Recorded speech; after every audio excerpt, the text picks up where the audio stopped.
Livre de la Genèse, chapitre 21. L'Éternel se souvint de ce qu'il avait dit à Sarah, et l'Éternel accomplit pour Sarah ce qu'il avait promis. Sarah devint enceinte, et elle enfanta un fils à Abraham dans sa vieillesse, au temps fixé dont Dieu lui avait parlé. Abraham donna le nom d'Isaac au fils qui lui était né, que Sarah lui avait enfanté. Abraham circoncit son fils Isaac, âgé de 8 jours, comme Dieu le lui avait ordonné. Abraham était âgé de 100 ans à la naissance d'Isaac son fils, et Sarah dit « Dieu m'a fait un sujet de rire, quiconque l'apprendra rira de moi. » Elle ajouta « Qui aurait dit à Abraham, Sarah allaitera des enfants? Cependant je lui ai enfanté un fils dans sa vieillesse. » L'enfant grandit et fut sevré. Et Abraham fit un grand festin le jour où Isaac fut sevré. Sarah vit rire le fils qu'Agar, l'Égyptienne, avait enfanté à Abraham.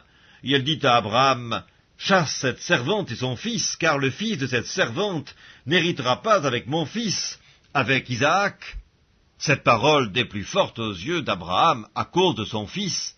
Mais Dieu dit à Abraham, « Que cela ne déplaise pas à tes yeux à cause de l'enfant et de ta servante, accorde à Sarah tout ce qu'elle te demandera, car c'est d'Isaac que sortira une postérité qui te sera propre.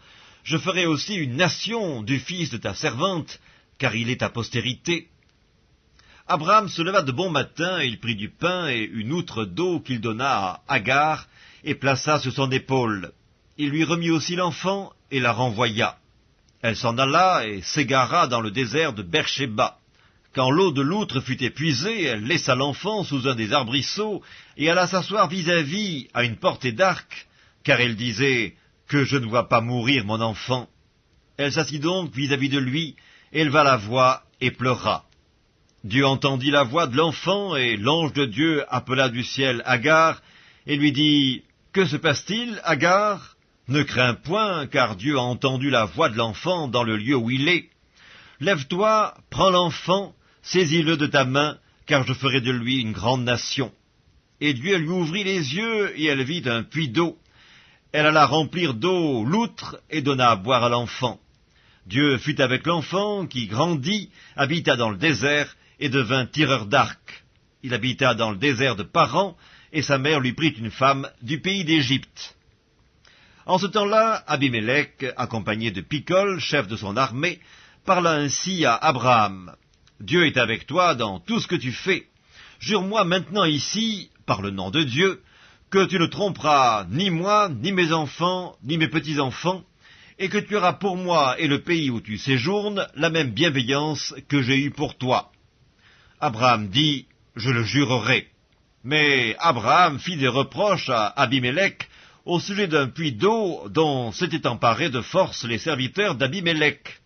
Abimélec répondit, « J'ignore qui a fait cette chose-là, tu ne m'en as point informé, et moi, je ne l'apprends qu'aujourd'hui. » Et Abraham prit des brebis et des bœufs qu'il donna à Abimélec, et ils firent tous deux alliance. Abraham mit à part 7 jeunes brebis, et Abimélec dit à Abraham, « Qu'est-ce que ces 7 jeunes brebis que tu as mis à part ?»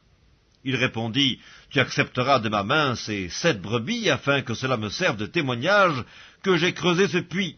C'est pourquoi on appelle ce lieu Beersheba, car c'est là qu'ils jurèrent l'un et l'autre. » Ils firent donc alliance à Beersheba, après quoi Abimélec se leva avec Picol, chef de son armée, et ils retournèrent au pays des Philistins. Abraham planta des tamarisques à Beersheba, et là il invoqua le nom de l'Éternel, Dieu de l'éternité. Abraham séjourna longtemps dans le pays des Philistins.